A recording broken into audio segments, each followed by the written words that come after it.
Olá a todos, sejam bem-vindos a mais um episódio do nosso programa diário, ao vivo, a melhor família do mundo. Então sejam todos bem-vindos aí, mais uma vez, entramos ao vivo aqui, direto do meu consultório. Queria saber se vocês estão conseguindo me ver bem, me ouvir bem, se está tudo bem com a transmissão. Tá bom, pessoal? Então lembrando também que hoje eu vou reservar uma parte maior aí do programa para responder as perguntas mandadas por telefone, para vocês ligarem para mim, para poderem falar comigo. Então, já vou deixar aqui anotado qual que é o telefone para vocês entrarem em contato comigo, que é o 921, né? 99-388-9218. Estou escrevendo aqui, já está aí nos comentários, tá bom? 99-388-9218. Então, o pessoal entrando aí, o pessoal está dizendo que está escutando bem, está ouvindo bem. Que bom, fico feliz. Hoje a gente vai falar sobre o... Lembra que ontem eu disse para vocês que eu ia falar um pouquinho sobre... ia responder algumas perguntas e tal. E aí, olhando aqui no meu histórico de perguntas enviadas para o programa, eu vi uma prevalência bem grande sobre esse assunto aí, né? Querendo saber sobre as brigas entre irmãos. Tá? Então, a gente vai falar um pouquinho sobre isso hoje. Tá todo mundo conseguindo me ver bem, né? Me ouvir bem pelo que eu tô acompanhando aqui. Camila Rocha ouvindo, Carol Micali também, Júlia tá aí também, Adelaide Dobler tá com a gente, Gilmara também tá com a gente aí, muito bom, pessoal. Daiane Luiza, ótimo, ótimo, ótimo. Todo mundo falando que tá tudo bem com a transmissão, fico feliz, tá bom? Gisela Lamarca entrando também aqui com a gente, ótimo. Denise Rocha falando que o tema é bom, Vandina Campos sempre presente aí ao vivo com a gente, tudo bem, Vandina? Guilherme Flores também, ótimo, ótimo, pessoal, muito bom. Então, a questão é a seguinte, estou olhando aqui, né, estou fechando o olho para olhar bem, porque está pequenininho hoje aqui o lugar para vocês mandarem, o chat aqui, cada dia está de um jeito aqui o ambiente da live. Então, se vocês puderem compartilhar também essa live, é bom, porque mais gente recebe isso na timeline e aí consegue entrar ao vivo aqui com a gente, tá bom? Então, se vocês puderem compartilhando aí, também ajuda bastante, tá bom? Ótimo, Júlia falando que é um ótimo assunto, muito bom. Então, tem, como tudo, né? Assim, como quase tudo no mundo, tem vários modos de abordar essa questão, né? Da questão de briga entre irmãos, a gente pode abordar qualquer questão de vários ângulos, né?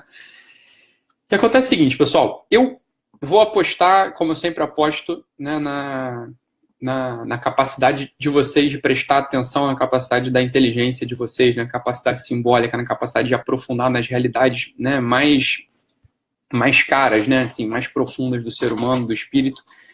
Por quê? Porque é o seguinte, a gente tem vários modos de abordar essa questão de briga, questão de conflito, né, isso aí tem assim, a gente pode abordar isso de vários modos, como eu já falei. A gente pode entrar, se a gente digitar no Google agora aí, né, como lidar com briga entre irmãos, sei lá, eu aposto para vocês que vai vir uma sequência de recomendações muito boas, até uma parte delas, assim, né? Sei lá, a revista Pais e Filhos vai ter suas dicas aí, a revista Crescer vai ter suas dicas, enfim. Um outro blog aí pode ter dica para abordar conflitos entre irmãos, né? E certamente vai ser dito aquelas coisas, né? Tem que prestar atenção neles, né? Tem que, enfim, sei lá, ouvir, escutar. Vai ter essas dicas aí que, na verdade, algumas delas vão ter que ser aplicadas, né, quando a briga já tiver sido instalada, né? Então, quando, sei lá, as duas crianças já estão ali brigando, né, ou as três crianças, sei lá, estão brigando, a gente não tem mais remédio a não ser intervir na coisa, né, para que eles não se matem, para que eles não se machuquem, né, para que a coisa não vá escalando, né, para um nível assim de descontrole total. Então, a gente vai fazer uma intervenção, em geral vai botar de castigo, sei lá, vai mandar parar, enfim, depende da gravidade do que está acontecendo ali na nossa frente, não é verdade? Então, sei lá, coisas que podem ser úteis para quando a briga já se instalou, né? Quando a briga ela já está instalada, a gente pode, né? A gente vai, coisa que é sempre muito útil, a gente não subir o tom de voz mais do que o tom de voz deles, que é uma dica, não é disso que eu vou falar, não vou ficar falando de dica para briga de irmãos, eu vou falar da coisa do fundamento, tá? Então aqui é só uma pequena gota assim de esperança para os pais e para as mães mais ansiosos aí que querem logo uma dica para botar em prática hoje se os filhos estiverem brigando na sala daqui a 5 minutos. Então, uma coisa que sempre funciona é essa, assim, as crianças estão brigando, se você entrar falando mais alto do que eles, a briga não acaba, né? A briga vai acabar, né? Porque é óbvio, você é pai, você é mãe, você é mais forte, você tem uma presença física maior, então eles vão ficar com medo e vão terminar a briga. Agora, eles não se acalmam, tá? Eles continuam agitados. Se a gente vai fazer uma intervenção, os dois irmãos estão ali brigando. Estão disputando, né? As duas irmãs estão ali disputando quem que vai vestir a boneca, né? E aí começa a brigar, puxa a roupa pra cá, puxa a roupa pra lá, puxa a boneca pra cá, puxa a boneca pra lá, e aí começaram a brigar, ela não me dá isso aqui, mãe, ela não me dá essa boneca, mãe, ela... né? O que a gente vai fazer? Se a gente não tiver presente, né? Se a gente não tiver centrado, a gente vai chegar gritando mais alto, ô, fulaninha, né? Maria, dá a boneca ali pra Joana, porque não sei o quê. Né? A gente vai fazer um juízo rápido, né? De quem tem mais culpa, de quem não tem culpa, né? É uma coisa que a gente em geral faz quando a briga já está instalada. A gente vai dar um comando, na maior parte das vezes injusto, porque a gente não está presenciando exatamente o que aconteceu, na verdade.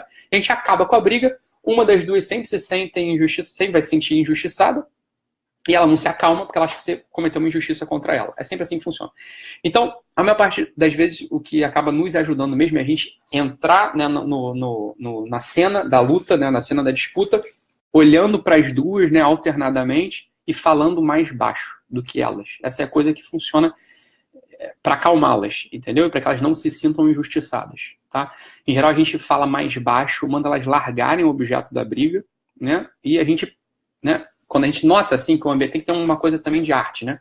A gente vai notar que a briga diminuiu, aí a gente pode perguntar o que aconteceu ou a gente dá um comando. Mas aí a gente já deu o comando quando as duas já estão mais quietas, quando as duas já estão mais calmas e quando a gente falou num tom de voz menor do que o delas, tá? Se a gente, ou deles, né? Se a gente fala num tom de voz acima, eles sempre continuam muito agitados e um deles vai sempre se sentir muito injustiçado e a briga não acaba, tá? Então aqui, não é disso que eu quero falar hoje, beleza? Então, mas já falei, né? Então, assim, eu já dei uma dica aqui, né, nesse molde de revista Crescer, revista Pais e Filhos e tal. Então, vocês aplicarem aí já hoje, né? Se estiver brigando na sala daqui a 15 minutos, vocês já aplicam isso aí, você vai ver que vai funcionar um pouquinho melhor. Ok, ponto, parágrafo, vamos para a próxima, para o que interessa mesmo, tá? Então, olha só, galera. A gente está falando de uma realidade, né? A briga entre irmãos é uma realidade tão antiga quanto o mundo, tá? Os irmãos sempre brigaram, né? Os irmãos... eles sempre disputaram. Se a gente pegar a literatura mais arcaica, tanto a literatura, né, de tipo místico, de tipo religioso, quanto, né, os hinos ou os folclores primitivos, ou se a gente pega a literatura dos romances mais contemporâneos, sempre a gente vai ver, ou no primeiro plano, né, personagens principais que são irmãos disputando, ou personagens secundários que são irmãos, né, numa disputa. Né? Existem mitos fundacionais, inclusive, que evocam a disputa entre os irmãos, né, Rômulo e Remo, sei lá. Existe a narrativa bíblica, né, de Caim e Abel, né, Caim matou Abel, enfim, a disputa de Esaú e Jacó. A briga entre irmãos é uma realidade tão presente quanto a própria existência humana. E aqui no fundo, que a gente... Tá, ok, beleza, então, obrigado aí por ter me falado isso, né? Eu já sabia, eu já li a Bíblia, eu já li literatura universal, eu já li, sei lá, os mitos fundacionais, eu li literatura grega, eu sei que irmãos brigam, beleza. Ok, mas o que está no fundo disso? O que está na origem, né? O que está na raiz dessa disputa entre irmãos? E aqui que a gente tem que entender o seguinte. Assim como, né, muitas pessoas acabam... Tem umas várias dúvidas aqui que também são referentes aos temperamentos, né? Assim como, né, os temperamentos são uma chave para a gente entender o funcionamento psíquico, o funcionamento anímico, o funcionamento biográfico dos seres humanos, né? Então, veja, se eu vejo que um sujeito, né, ele tem um temperamento fleumático, eu sei que ele tem uma identificação com o elemento água, eu sei, então, que ele vai tender a se comportar simbolicamente como a água se comporta, né? Ela se comporta de um modo mais lento do que o fogo, de um modo mais lento do que o ar, ela envolve, né? Então, ela não é tão lenta assim quanto a Terra, né? Porque a Terra ela tem uma certa lentidão, ela tem uma acomodação, ela tem uma estabilidade, mas ela não tem essa capacidade de envolver, né? De se acomodar tão perfeita quanto a água. Se eu sei isso, eu simbolicamente sei que uma criança, né, que se comporta como a água, né? Você vai olhar para o teu filho e vai ver só, ele tem ali uma tendência a se comportar como elemento água. Eu vejo que ele é mais envolvente, que ele é mais afetivo, eu vejo que ele tem uma acomodação mais lenta, né, que as coisas no peito dele elas demoram mais para se mover de um lado para o outro, mas ele não tem aquela estabilidade de um outro filho meu, né, que também é lento, mas é mais estável. Então, provavelmente aquele outro filho é melancólico, esse filho que eu estava descrevendo aqui, né, mais sentimental e tal, é fleumático, então ele vai se comportar como... Ok. A aula, né, hoje é o programa, né, de temperamento também, mas eu quero dizer o seguinte, assim como o temperamento é uma chave, né, os temperamentos são uma chave para a gente compreender melhor o funcionamento, né, do ser humano, o funcionamento dos nossos filhos, a gente poder, então, dar comandos, a gente poder, então, fazer solicitações, a gente poder, então, abordá-los de uma forma que eles possam mais naturalmente receber, né, e, portanto, devolver, né, ou seja, eles vão receber o nosso comando e vão devolver com a ação mais harmônica, né, Se eu conheço os temperamentos, isso fica muito mais fácil de acontecer, tá? Assim como os temperamentos são uma chave de compreensão, tem uma outra coisa que é uma chave de compreensão também mais importante para a gente entender a disputa entre irmãos. Então, muitas vezes eu vejo vocês falando assim, o meu filho, ele é sanguíneo e tem outro filho fleumático, e como é que eu faço para um não brigar com o outro? Eu falo, ok, tá? Isso também é uma chave que também vai ajudar a gente a evitar a briga entre irmãos, mas tem uma outra chave aqui que é mais útil para a gente entender a briga entre irmãos, que é a seguinte chave. Qual dos nossos filhos, a gente tem que olhar assim, qual dos nossos filhos tem a característica mais sedentária e qual que tem a característica mais nômade? Tá? Qual que tem uma característica mais das artes plásticas, né? Pintura, escultura, e qual tem uma característica mais das artes pneumáticas ou das artes fonéticas, poesia e música? Tá? Qual filho meu, né? Qual dos meus filhos tem uma tendência mais, né, a agricultura, a geografia, tá? E qual dos meus filhos teria uma tendência maior aos animais, né? Entre aspas aqui, a pecuária, tá bom? Ao movimento, ok? Isso eu tenho que observar. Isso é o que mais importa para eu poder entender conflito entre irmãos. Se eu consigo fazer uma tipologia, ou seja, se eu consigo fazer uma identificação, né? Se eu olho para meus filhos e vejo assim, olha, este aqui tem uma característica mais sedentária. Não porque ele é quieto, entendeu? Não é isso que eu estou dizendo. Mas tem uma característica mais sedentária, né? Ele é mais afeito, né, a arquitetura, né, a escultura, a pintura, né? Ele não tem tanto, assim, ele não tem tanto uma tendência nas coisas da poesia, da música, etc, etc. Entendeu? Eu tenho que fazer essa distinção entre o sedentário e o nômade. Isso ajuda muito mais a gente conseguir evitar a briga entre irmãos. Se eu faço essa distinção, tá? Se eu sei qual daqueles meus filhos ele é mais preso, né? E qual dos meus filhos ele é mais fluido, mais solto, tá? Qual dos meus filhos é mais apegado à terra, à agricultura, né? E qual dos meus filhos é mais apegado aos animais, aos bichos, tá? Qual dos meus filhos é mais apegado, falo de novo, à escultura, à arquitetura, né? À pintura? E qual dos meus filhos é mais ligado à poesia, à música, tá? Se eu faço essa distinção, eu vou começar a reparar né? Eu vou começar a reparar uma coisa, que aquele filho que é mais fixo, né? Que é mais sedentário, né? Que é mais ligado à escultura, arquitetura, não sei o quê, ele, em geral, né, é a fonte da briga. Ele é a fonte, tá? Ele é dali, em geral, que vai vir a briga, que vai vir a disputa, né? Que vai vir, no final das contas, o conflito. Aquele meu filho que tem uma característica mais nômade, ele, em geral, vai ser aquele filho que vai ser invadido. Vai ser o filho que é provocado. Ele pode ser que ele reaja, ok. Mas aqui eu tô querendo ver a origem da disputa. Eu tô querendo ver a origem da briga, para que a gente possa intervir. Quando eu consigo fazer a distinção, quando eu consigo reconhecer, cara, este é o filho sedentário e aquele é o filho nômade. Este é o filho mais arquiteto, aquele é o filho mais poeta. Este é o filho mais artista plástico, aquele é o filho mais artista fônico, artista pneumático. Tá?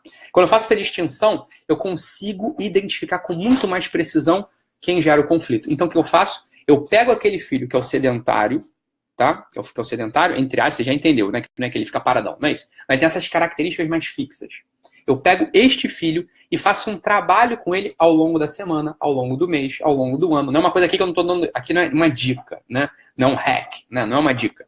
Aqui é como a gente consegue trabalhar esse filho para que ele não seja o gerador de conflitos no mundo, no final das contas. Para que ele não seja gerador de conflitos na minha casa, na minha família, com o meu outro filho, né? Mas para que ele, no final das contas, ele possa lidar melhor no mundo. O que eu faço com ele? Então, eu tenho que desenvolver nele características, né, não sedentárias, ou seja, características pneumáticas, características fônicas, características nômades, sob certo aspecto. Como é que eu posso fazer isso? Introduzindo a duras penas, porque ele não vai ter uma capacidade, ele não vai ter uma inclinação natural à poesia e à música, mas seria muito bom, muito bom, oferecer para ele os recursos da poesia e da música de modo sistemático. Tá? Então, abre parênteses rápido aqui, eu já inclusive falei com meu amigo Hugo Langoni, né, que lembra que eu fiz um programa aqui, que eu falei do artigo que ele escreveu sobre a Catherine Lecuyer, né, ele é poeta, editor e poeta, então eu já falei com ele, ele vai vir aqui em breve para ser entrevistado, acho que ele vai trazer muita coisa interessante para a gente aqui, que é pai, né, e que educa e tal, sobre o universo da poesia. Mas a poesia, ela é um grande remédio, tá? Para demover esse sujeito que é mais sedentário, né, esse filho ou filha que é mais sedentário, entre aspas, tá? Ele, né, a poesia, ela ajuda, ela entra ali como uma semente, ela entra como um fermento, né? Ela entra como um ingrediente que torna mais fluida, né, mais fluida a percepção, mais fluida a cognição. Se a gente for lembrar, inclusive, né, no relato bíblico, né, quem mata quem? É Caim quem mata Abel, não é isso? Então, Caim é o lavrador, né? Caim mata Abel. Caim é o lavrador, é aquele que é fixo, ele é sedentário, e Abel era um pastor, né? Então, ele é nômade, ele vai tendo que desbravar os pastos, né, com seu gado, para que ele possa, né, alimentar o gado, etc, etc. Então, Caim mata Abel, ou seja, o sentido bíblico, tem o sentido bíblico literal, mas tem o sentido bíblico simbólico também. O sedentário sempre gera disputa com o nômade, né? É o sedentário que provoca o nômade, tá? É o sedentário que acaba ferindo o nômade. Entende o que eu quero dizer? Então aqui é uma coisa que está na origem, está na raiz simbólica e na raiz real, portanto, né? Porque o simbolismo é uma coisa mais real do que a própria realidade, né? A realidade entendida como essa coisa material, né? Que passa, que evanece, né? Que não fica. Então, está na raiz simbólica da briga entre irmãos. Se a gente consegue fazer essa tipologia, a gente consegue, né? Se a gente consegue se reconhecer quem é o sedentário e quem é o nômade, tá? A gente consegue intervir com muito mais facilidade nas brigas e nas disputas. Se a gente consegue dar uma formação, né? Pro sedentário desse tipo, né? Uma formação musical, uma formação poética, tá? Entre várias outras coisas, mas é o que dá para falar em 15 minutos aqui.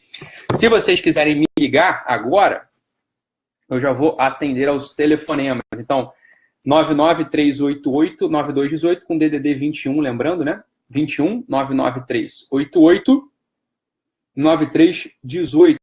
Aí aqui, por exemplo, a Regimara, ela fala assim, o que fazer quando a criança está sempre reclamando que tem menos atenção do que o irmão? Essa é uma pergunta muito, muito, muito boa, Regimara, e muito comum também. Por quê? Porque a gente, em geral, acha que a origem da briga, né, tá no ciúme, né, a origem da briga tá nessa atenção que a gente dá mais para um do que para outro.